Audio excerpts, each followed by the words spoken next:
want to go into an article that I saw just earlier this week that, again, caught my attention. I'm always looking at information and news stories regarding the financial markets, mortgage and bond markets in particular. And so I saw one here that really kind of goes against the flow of what the common narrative is about how home buyers struggle with coming up with down payment funds. And so I see this article. It's actually out of a publication called Mortgage Professional America. We get that every day. It's a daily newsletter about the mortgage industry. And despite high rates, despite high home prices, home buyer down payments are skyrocketing, meaning the amount of down payment is going up significantly. In fact, this article pointed out that in February, the median down payment amount was $55,640. That means on average, and again, these are national numbers, buyers now are putting on average about 15% down. A year ago, it was 10% down. And that 55,640 median number in February, that's up 24% from a year ago. So that's amazing if you think about it. How is it that so many home buyers are struggling to come up with down payment funds, and yet down payment amounts are going up, and they're going up significantly in a pretty short period of time? So what's driving that? Well, one thing is, of course, rising home prices. Just do the math. If home prices this year are 8% more than last year, when just by function of the increase in price, that kind of forces the buyer to have to cough up more down payment in dollars because of the higher price that down payment is working off of. So that's an obvious reason, or part of the reason, for these down payment amounts going up. The other thing is, the article suggests, is ongoing impact of high mortgage rates. The idea there being that home buyers are battling or fighting against high rates by putting more money down. In other words, they're trying to use higher down payments to help reduce that monthly payment because of today's quote unquote high mortgage rates. Well, that's kind of interesting. I'm going to touch on that here in just a second, is why I think maybe while that may be happening, that's not maybe the most effective behavior to pursue in order to combat these high mortgage rates. The other thing that was interesting to point out is that cash purchases are a big portion of the total activity in the existing home marketplace. We're talking almost, in fact, over a third of purchases in February, again, national numbers, 34.5% were cash purchases. Now, that's really challenging. Of course, in the mortgage business here, we talk about, in the fact, there was a mortgage originator here in the Valley who used to say, just say no to cash. Well, guess what, folks? There's a lot of cash out there, both here in my local market as well as throughout California and nationally. A full third of buyers are paying cash. So there's a lot of cash out here. The problem with that is it's not good for first-time home buyers. They're at a disadvantage in this market. It's hard for a first-time home buyer that's only putting 3 or 5% down, and maybe their credit score is okay, but not stupendous. They're having a hard time competing with other buyers who are offering cash for properties. And in a lot of cases, those cash offers are from investors. In fact, at the end of 2023, more than 1/4 of lower priced homes were bought by cash investors. What the idea is, they're buying those either to flip them or more likely maybe just to rent them out. And so that makes it very difficult for a first-time home buyer.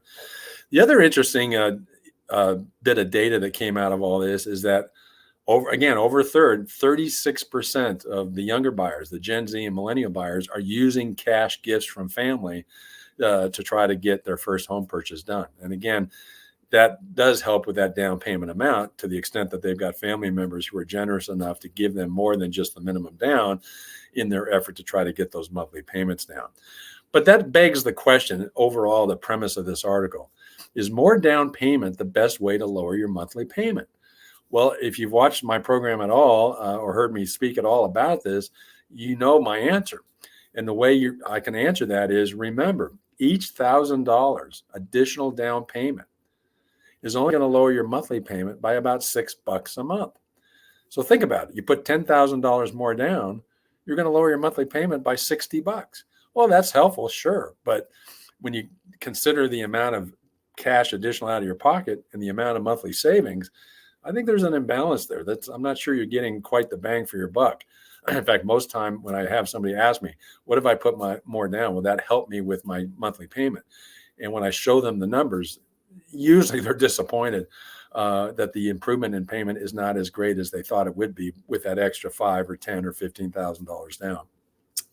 So the moral of that story and my comeback to this article, yes, home buyer down payments have gone up quite a bit, but if that's happening at all because of an effort to get your payments down, there's a better way.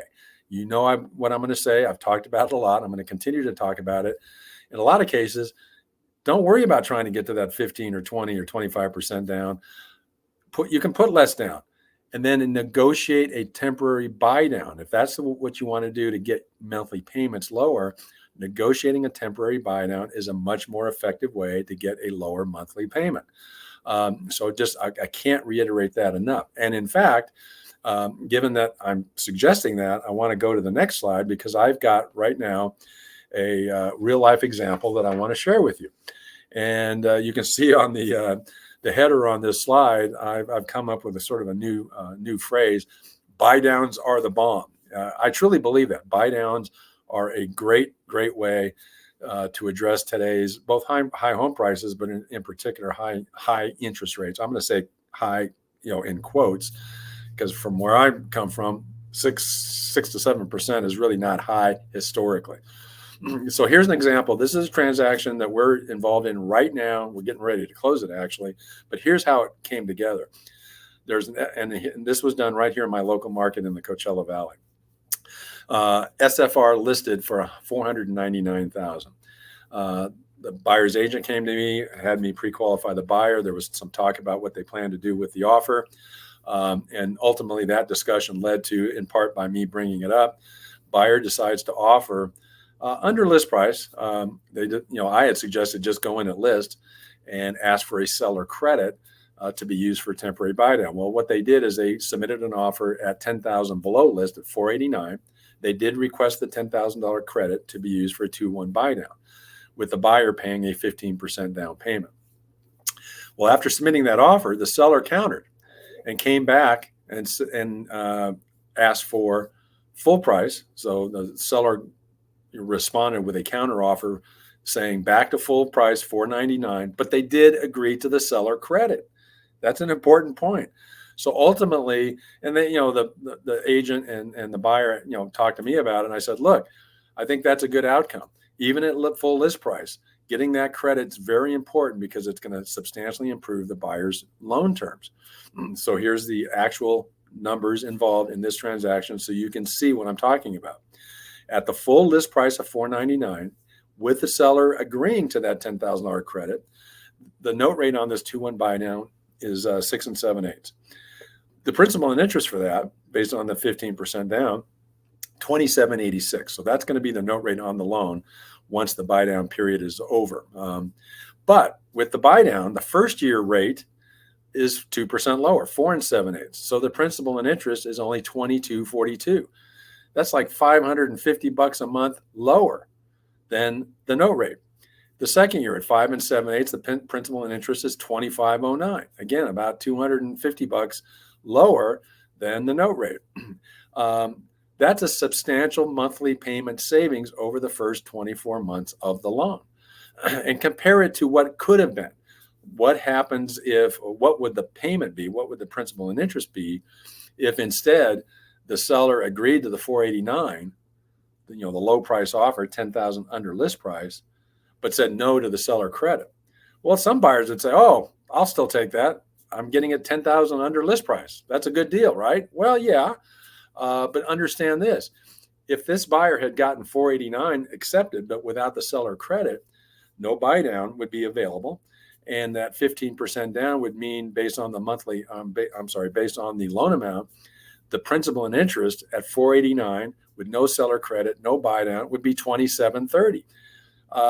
That's still about $500 a month more than is going to be the case on their first year rate with that 2-1 buy down at 4 7/8. Needless to say, the buyer ended up being very, very pleased with the outcome here. They were okay with paying full list price. They got that $10,000 credit. So the seller did concede. They conceded $10,000. Their net price essentially is $489, and they're giving that buyer $10,000 using that to subsidize their interest rate and their payment for that critical first couple of years. So this is a real world example, something that we're actually getting ready to close this deal soon. This is a real world example of a temporary buy down at full list price that features a superior payment term over a lower price offer. So I can't stress that enough. I wanted to share with you this real life example. As we originate and have loans in process involving buy downs, you're probably going to hear me talk about it again and show you further examples, because I think if this is used more often, I think that's going to help both buyers and sellers get more homes sold. So I'm happy to share that with you. If you have any questions on this or have any ideas about a particular property and what the numbers would look like for a buy down scenario, please get in touch with me. I'd be very happy to give you some numbers and give you some ideas as to how to use a temporary buy down in your real estate purchase negotiations.